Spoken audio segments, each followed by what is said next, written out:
the world's weather is getting wilder. You know, the Earth is a very violent place. There are all kinds of natural processes happening all the time. From terrifying tornadoes People are going to die today. to monster hurricanes. Nature's a beast. It'll come at you any way and every way it can. It was mind-blowing. It was unbelievable. And record-breaking waves. It was just like, bang! This shot all the way up my back. And then I had the washing machine effect. To fast-moving walls of ice. It's like a big snowball coming at you. As the world warms, we hear the first-hand accounts of people living through new extremes of weather. The flash flood's right there! You're in the middle of this perfect storm of mud. You really have to focus on surviving. Oh my God, Starbucks just got blown over. We had passed the point of no return. And we reveal exclusive footage captured by people around the world. Call 911! So, shelter from the storm and hunker down for the world's wildest weather.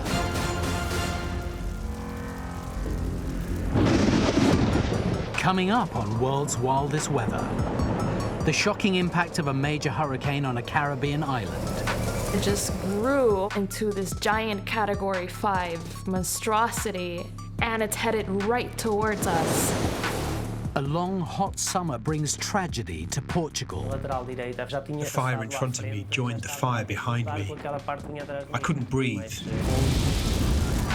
But first, a series of terrifying tornadoes tear through East Texas. All I could see is this green wall. You couldn't see past it, around it, above it.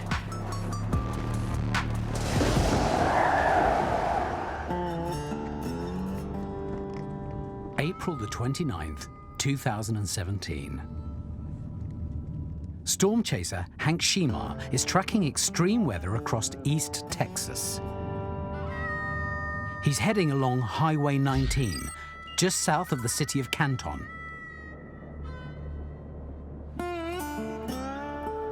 It's the height of the tornado season, but this particular day isn't looking dangerous. It seemed like a typical stormy day that we would have in late April. Was not expecting the storms that materialized to do what they did. Vicky and Jim Ferguson are working on their new house just a few miles north of Canton. The weather that morning was an average April day. Sun was shining. There was a few clouds here and there. It seemed like a regular, normal day. We get our coffee and we sit around, relax, and then make out our schedule, what we're going to get done that day. Then, at about 2 o'clock, Hank starts to get the first indications that there may be rather more activity in the skies above him than he had anticipated. So a cluster of storms started to erupt, and I was kind of just hoping to get some good lightning. Was not expecting tornadoes, but I looked at radar and I saw, wow, that's a little sign of rotation. It's a tornado.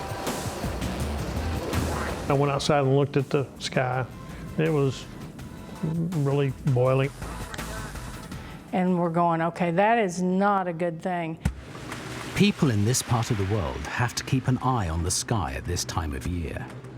They live in an area nicknamed Tornado Alley, home to many of the largest and most powerful tornadoes in the world. This region is prone to these monsters of nature because of the meeting of two different airflows. At low levels, you have warm, moist air from the Gulf of Mexico out of the south.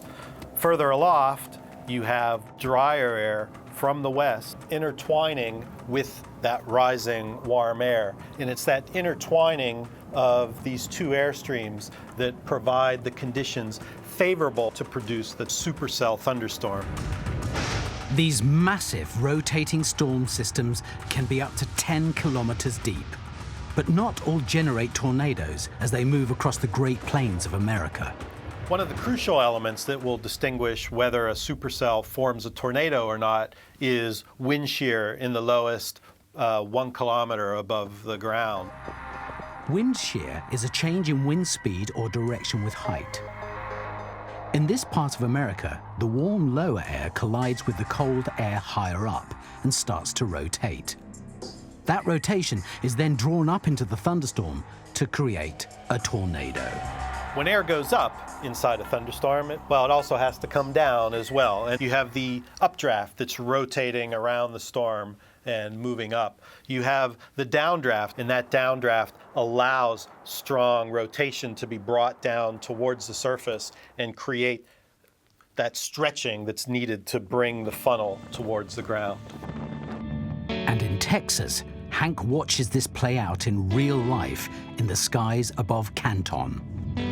I drove down Highway 19, and sure enough, you could see a wall cloud lowering, you could see it rotate, and it dropped this brief, weak tornado. There we go. It's a tornado. It knocked down some trees across the road, and then that was it. And I thought, wow, I saw a tornado today. I wasn't expecting that. It didn't hurt anybody, and I was kind of excited that I got to see that tornado. But that isn't the last tornado Hank or East Texas will witness on this fateful day. You see that over there? There it is right there. There it is. There it is. There it is. Get in. Get in the bathroom.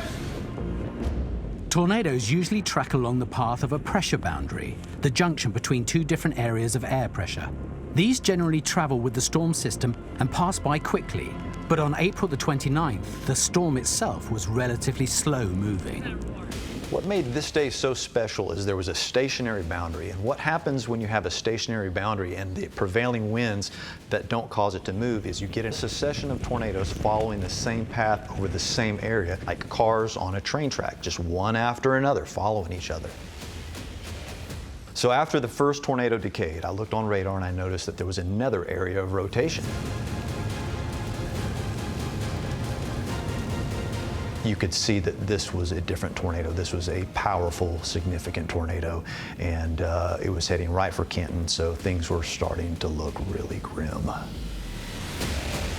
There's not just one, but a succession of terrifying tornadoes. Wow. Hurtling across the Texas landscape with hundreds of people in their path. Oh my God, those people gotta get out of here. Those people gotta get out of here.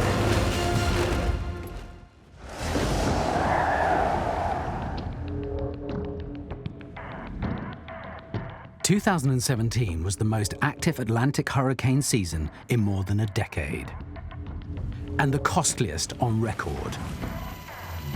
The Caribbean island of Puerto Rico suffered some of the greatest losses over a nightmare month of wild weather. Their problems start with the formation of Hurricane Irma at the end of August. Hurricane Irma was one of the greatest Atlantic hurricanes in many years. One, because it hit Category 5, which is the top of the intensity scale, but also because it maintained that intensity for a really long time. Agnes Ayuso and her daughter Laura follow the progress of this massive storm system from their home in Puerto Rico. They announced Hurricane Irma about 2 weeks before it hit us. Because I had never experienced a major hurricane, I didn't know what to expect, so it was a little bit of fear and also excitement. The islanders set about preparing themselves for the onslaught of one of nature's deadliest weather events. The storm prediction was that it was going to be a very strong storm, so we had to prepare a lot. There's many things that need to be secured around the house. As the mother in the house, I had to coordinate all these things. Irma hits Category 5 on the 5th of September, 2017. It sort of made this trail of destruction across the Caribbean.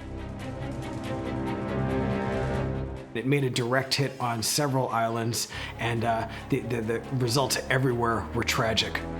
We knew that it was a very big hurricane because of the damage that it caused to the little islands before us, so we knew what to expect. This monster hurricane was predicted to reach Puerto Rico on the evening of the 6th of September. When Irma was supposed to make landfall, we were all set. Look at how fast the clouds are moving. It's pretty insane. It was like waiting for the big bomb to drop. But then, at the last minute, Irma changes course. Irma is like right on top of us, but it doesn't feel like it. It skimmed the coastline. The winds were like tropical storm that were strong enough to knock off the electricity in most of the island, but not as strong to destroy the system. It's just kind of like a very strong wind once every minute or two. We have definitely dodged a really bad bullet. It was a big relief, but at the same time, I kind of also wanted to experience this, so it kind of sucks that I don't get to. But Josh did get to experience the full force of Irma when it made landfall in the USA 4 days later. I looked out and I could just see this wall of rain and wind sweeping across the field toward the hotel. That was the eye wall. That was the inner core of the hurricane. And I saw a large billboard about 100 yards away just blow apart and pieces just blowing toward the hotel, and I just like backed away from that window. The inhabitants of a windswept Puerto Rico had a close call, but their luck would not last. Just as we were recovering, like, okay, we got power back, everything's going back to normal, a friend of mine tells me, oh, but now they are saying there's a new storm that's coming. Just 2 weeks after Irma passed by Puerto Rico, a new Category 5 hurricane, Maria, is now bearing down on the beleaguered island. I had just gotten home from chasing Hurricane Irma. I was pretty tired, but I could tell right away that Maria was going to be a big event, and I didn't need to think too hard. I pretty much just jumped on a plane to Puerto Rico. Josh is about to experience the most deadly hurricane in the history of Puerto Rico.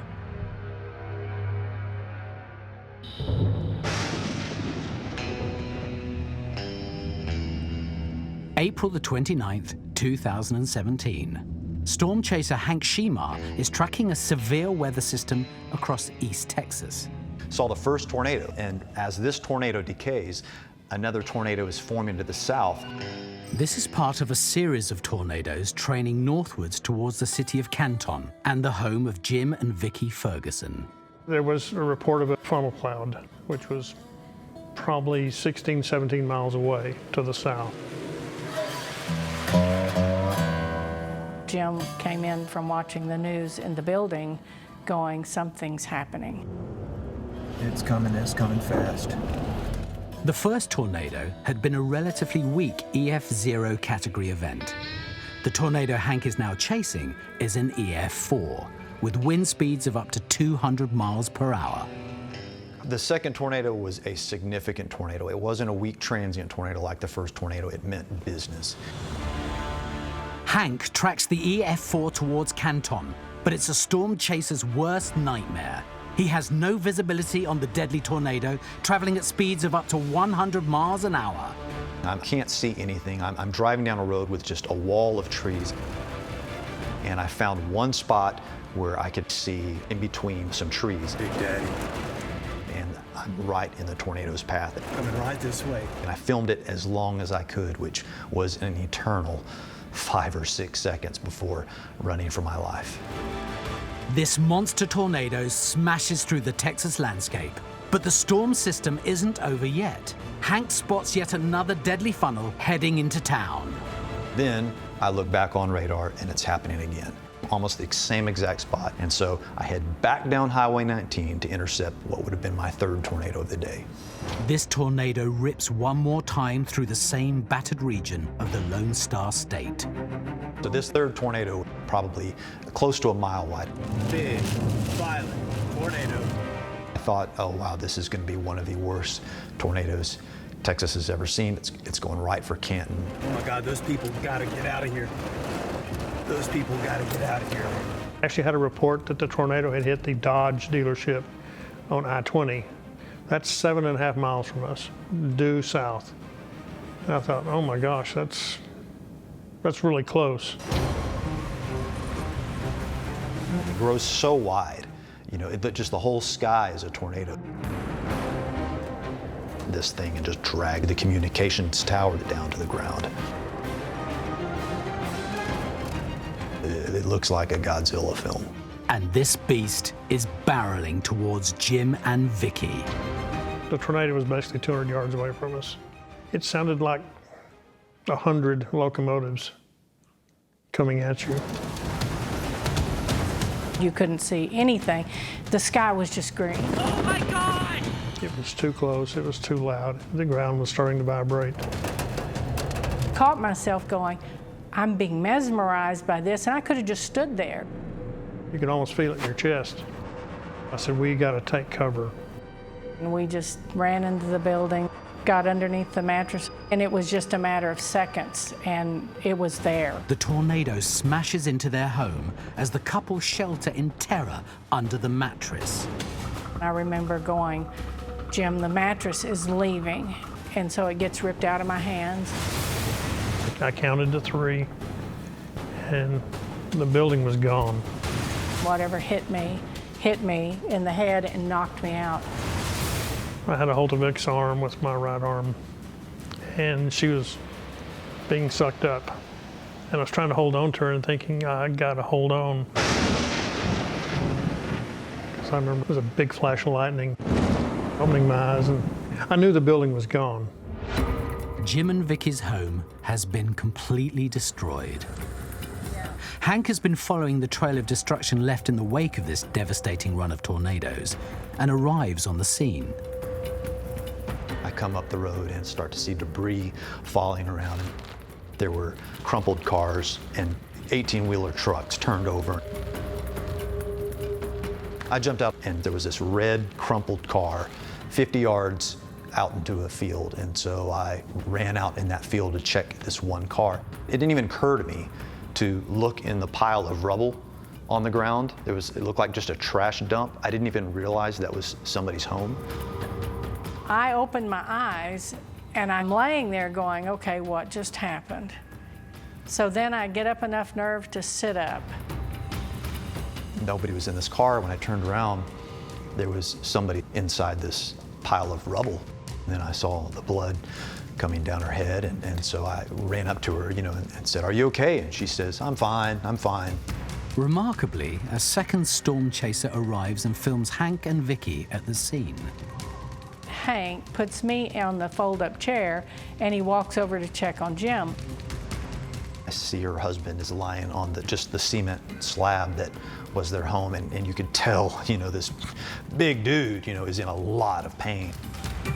I couldn't even move. I just couldn't move. I was frozen. Jim has broken his neck, and Vicky is bleeding heavily from a wound on her head. As more people arrive, a bad situation gets even worse. So we just all were waiting there for the ambulance to arrive, and then I look at my radar, and guess what? There's another storm training that's about to head over us. A series of tornadoes has battered the Texas countryside throughout the afternoon, and now another major storm is headed straight towards them. It's a matter of minutes before we get hit by just a wall of hail and wind and who knows what, and you can start to see this wall of just storm approaching, and that's when I go to Vicky and say, I need to get you out of here. There's no reason for you to stay here, and she didn't want to leave her husband. I said, what about Jim? And by this time, people start to show up to help Jim. So I go, okay, then I can go with you. I knew they were taking her out before me. I was okay with that. I remember thinking, she's okay now. I got to figure out how I'm going to get out of here. Vicky reluctantly leaves her husband behind. Hank helps her over to his car so she can escape before the next violent storm hits. I've got a woman. I'm taking her to the hospital. Yep. It starts pouring down rain. There's hail banging on the car. Along the way, I was trying to keep her calm, and I'm looking at her in the rearview mirror, and she's got this just wicked gash on her head, and she's bleeding. She clearly has a concussion. Your name again? Hank. I forgot your name. Good. I feel so bad. When I look back, I think she was the one that was keeping me calm. How you doing back there? I'm good. She said she's good. I'm alive, so what's better than that? So we joked and cut up all the way to the hospital. Then we finally get to the hospital, and I go out to escort her in, and despite everything that happened to her, she pauses to say a prayer for me and my family. So, Father God, I just thank you for Hank. I ask you. That's the kind of girl Vicky is.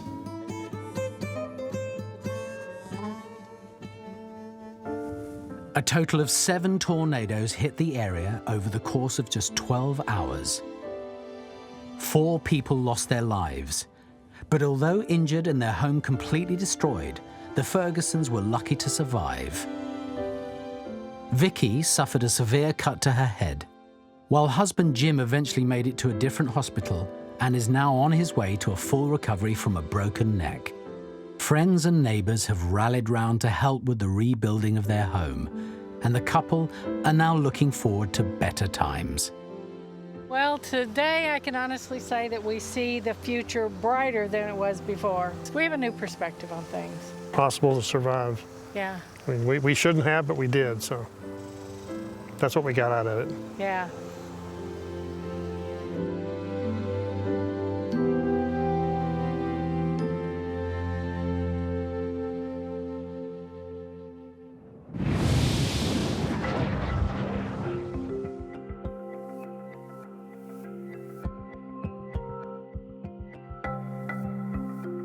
Puerto Rico has just had a near miss with Hurricane Irma. The Caribbean island caught the edge of the tropical storm, but missed the full onslaught of the hurricane. Unfortunately for the islanders, 2017 was one of the most intense and relentless hurricane seasons on record. A really crazy Atlantic hurricane season. It was just one after another.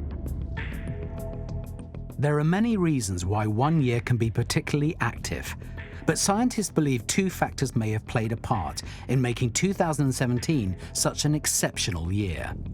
Firstly, the area of the Atlantic where hurricanes form heated quite dramatically in late August to a level 2 degrees Celsius above the average.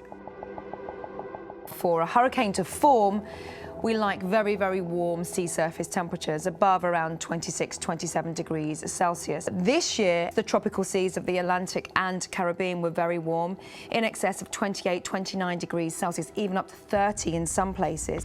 As the temperatures of the sea increase, that's when you get the fuel, the energy for these beasts to become real huge entities.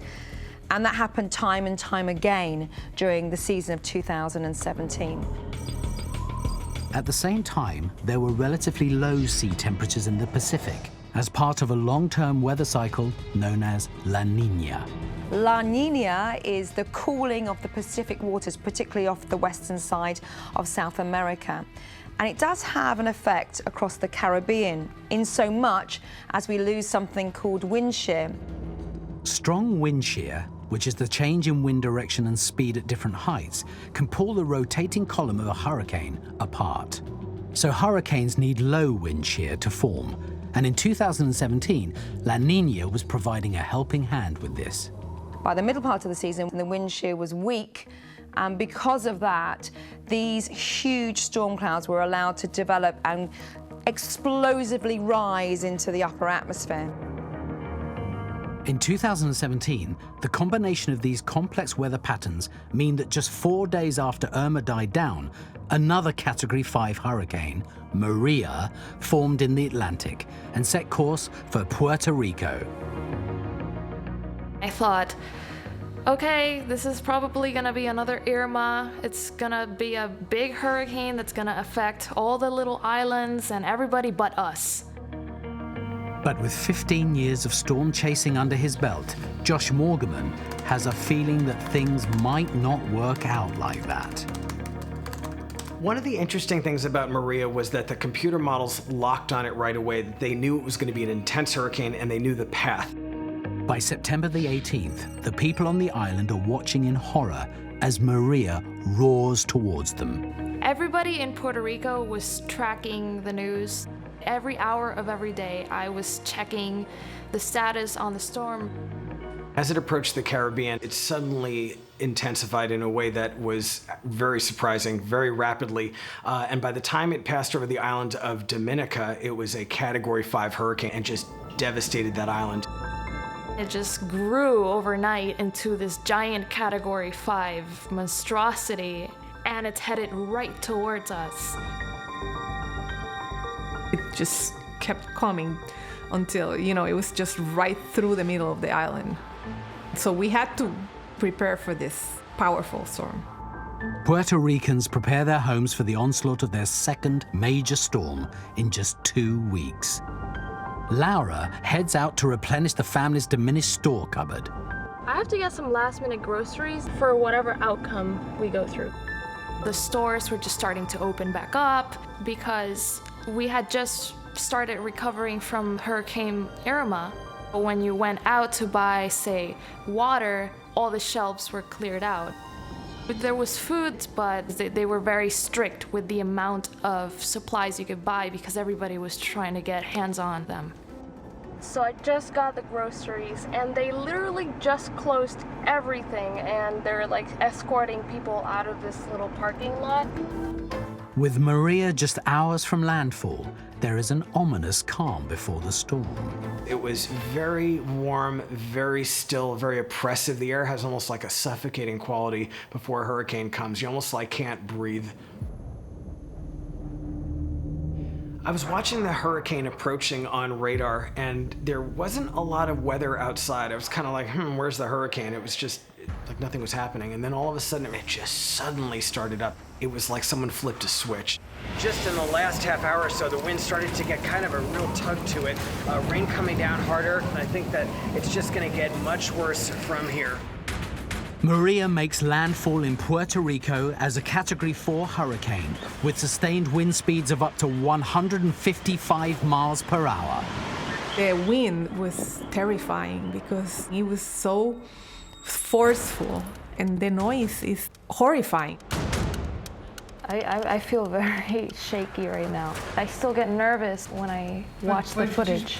But Agnes and Laura have to go and save their dog Pongo from the storm outside. The dog got panic, and I had to grab him. I was so scared for that dog. I thought he was gonna run away and get blown off. By now, high winds make it difficult for Laura to force the door shut. I was so scared when I closed that door because the wind would blow it against me. I remember I was shaking, it was hard to close it. The wind gusts just started to get out of hand to a point where the windows would shake. Whoa. And I knew that storm shutter can come out if the wind hits it too much. And I was terrified. 6 miles away, Josh is holed up on the 4th story of a hotel. I just remember that the wind it went from a howling to kind of like a roar, and then the building, you could feel it vibrating. And then a lot of the roof ripped off, and it was just this loud crashing. Well, a lot of the roof just came off. And that just, you could really feel it in your insides, like the destruction happening. The wind just kept getting heavier and heavier. I thought, okay, a palm tree could crash into my window, and I'm sleeping right next to it. So I got freaked out. So the wind was just ripping like crazy, and there's just like destruction happening and crashing sounds, and all of a sudden, I heard a knock at the door, and I'm like, huh? Okay, my neighbor's windows broke. Can you guys open the door? Can you open it? Their room was on the upwind side of the building, facing the full force of the wind. All their windows had blown out. Here, I'm pushing. 1, 2, 3. Okay. Come on. Just get in there. So they wanted to come into my room. Of course, I welcomed them in. Go in there. When a building starts to blow apart in high winds, bathrooms are often the safest rooms because they're more interior. They have pipes in the walls which can help hold them up. Go in here, it's safer. Go in there. So I put them in the bathroom. We put the kid in the tub because the tub is even safer. And then I gave them pillows to cover themselves. And I basically made them stay in there for the rest of the hurricane. So unfortunately, I don't follow my good advice, so I continue to do what I was doing, oftentimes standing near open windows, which is pretty dumb, but it's what I do to capture these experiences. Puerto Rico is being battered by the most deadly hurricane in the history of the island. But the millions of people sheltering from the storm have still to experience the full wrath of this monster cyclone.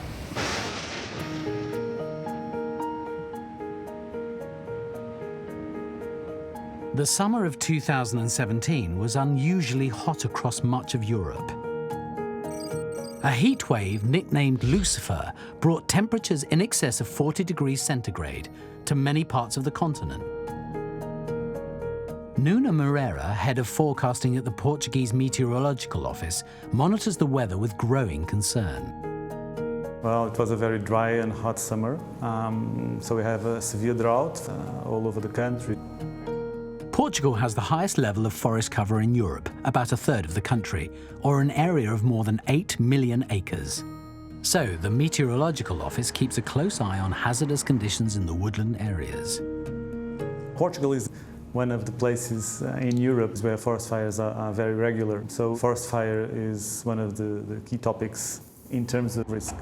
By early October, there has been almost no rain for 4 months. Farmer Jose Antonio Marques de Almeida is getting seriously worried. The land was so dry. It almost seemed as if we were in a desert. The whole forest was dehydrated.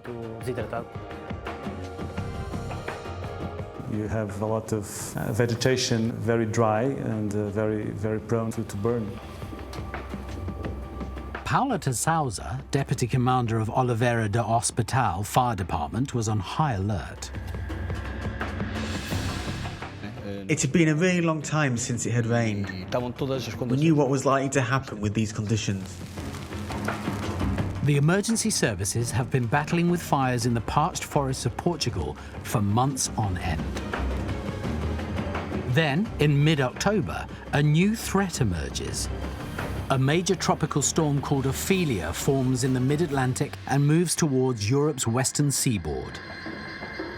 It's rare that storms of this intensity move this close to the Portuguese coast. Ophelia coming so close to continental Europe was very unusual.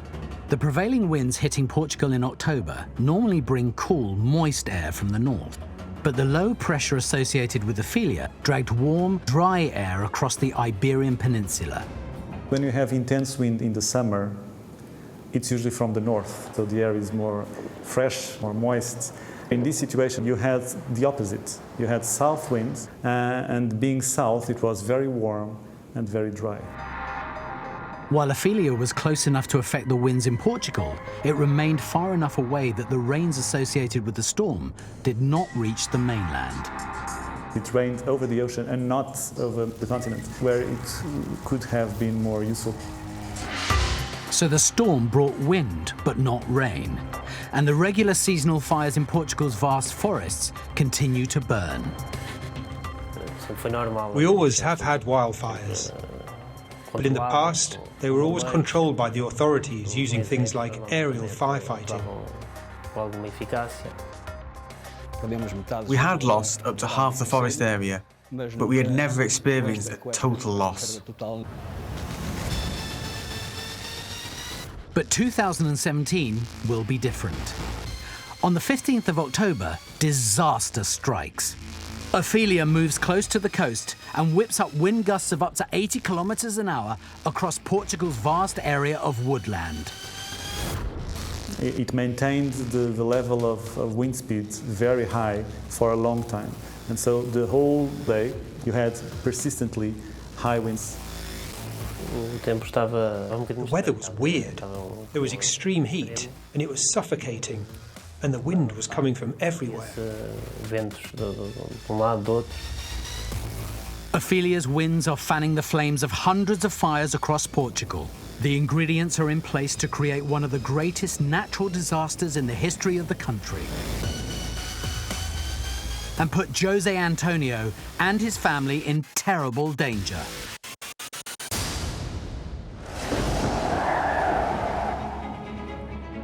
September the 21st, 2017, 5 a.m.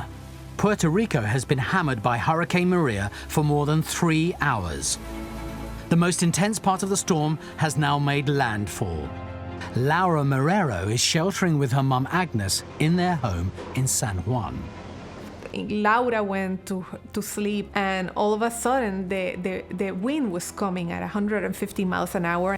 This, for me, was the scariest part of the storm. the strongest part of the storm. A hurricane is a low pressure system, so as you get closer to the center, the air pressure gets lower, and the lower the pressure, the stronger the hurricane and the stronger the winds.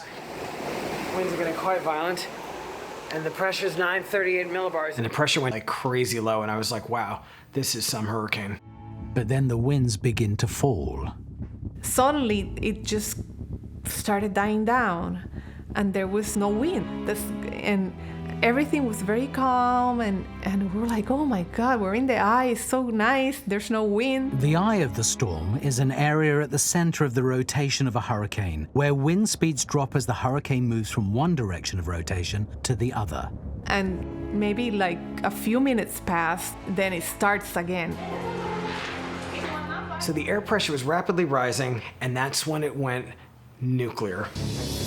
I slept through it, and when I woke up, the second part of the storm was stronger than when I went to sleep. I just woke up, so now it's blowing in a different direction, and it's pretty hard still. Check it out. The backside of the hurricane's inner core caused the wind to shift, so it was now coming right off the Caribbean and just raking this town. The city just disappeared into a wall of white.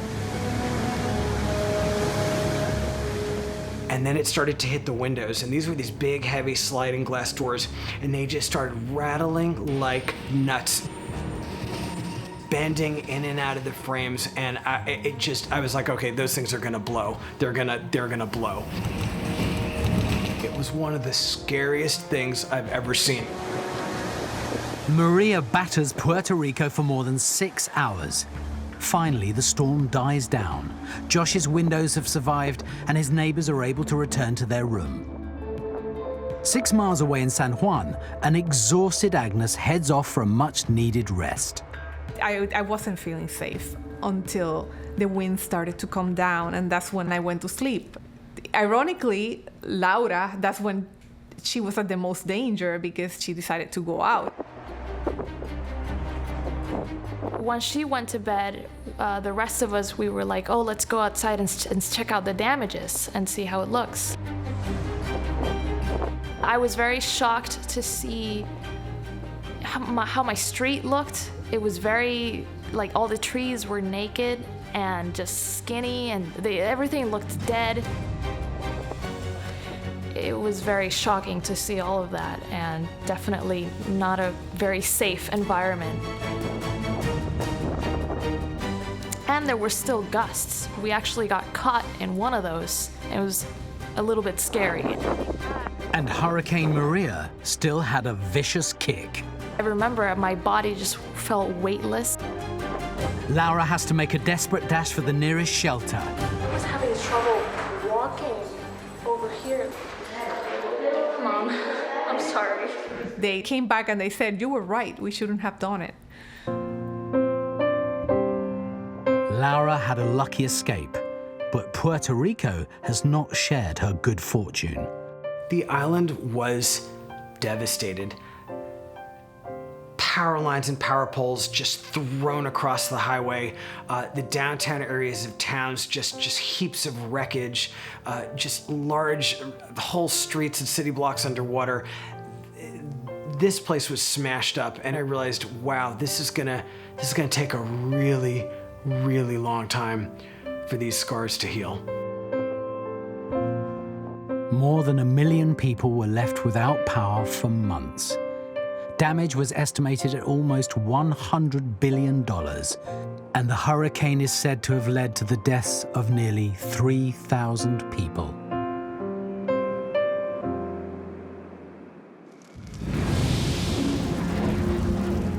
October the 15th, 2017.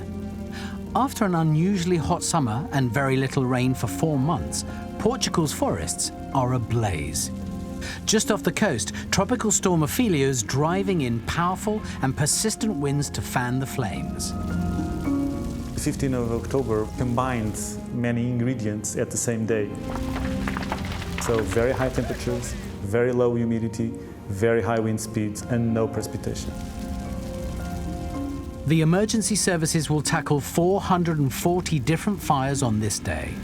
The firefighters of Oliveira do Hospital are in the heart of one of the worst hit zones. We received an alert. The fire was active again, and it was getting bigger. In nearby Anseriz, farmer Jose Antonio Marques de Almeida and his family are right in the line of fire. I noticed the flames were close. I realized the situation wasn't normal and that it was too big.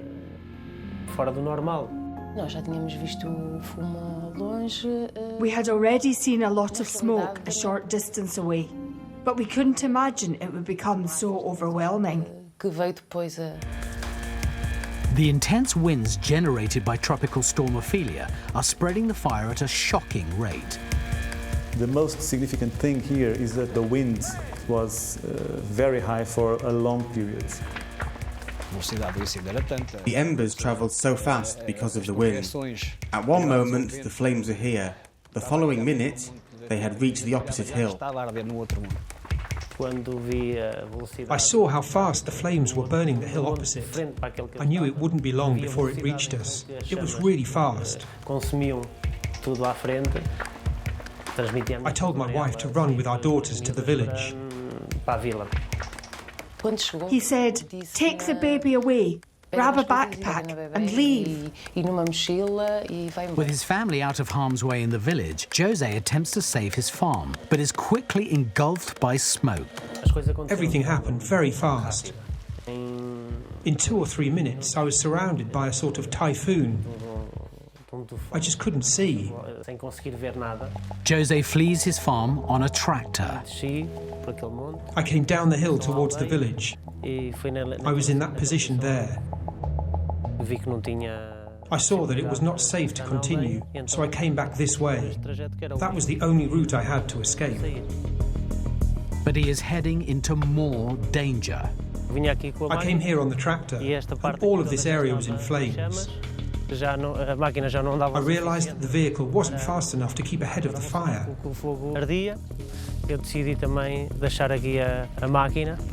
So that was when I decided to abandon the tractor and continue on foot. Jose finds himself trapped in a small clearing of eucalyptus trees. The fire in front of me joined the fire behind me. I had to stop. I couldn't breathe. I gave up for a while. Jose's wife and children are sheltering in the village. Every now and then I would ask if anyone had any news of Jose Antonio, my husband, but there was no news. I felt powerless. We knew no more firefighters could come to help us. We were all alone. I thought about my wife and daughters. I wondered if they were safe. Then something remarkable happens. Jose sees a wild boar run into a gap between the trees in front of him. That's when I escaped. I saw a friend passing on a motorbike, and he gave me a lift to the next village.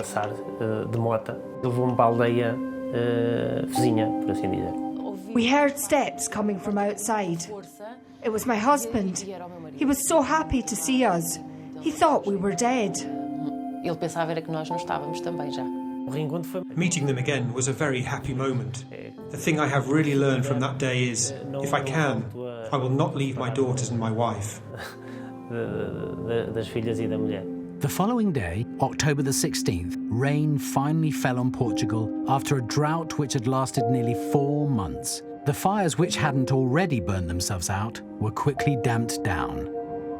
No matter if you are a meteorologist or you have any other activity, I think every Portuguese was relieved when it started to rain.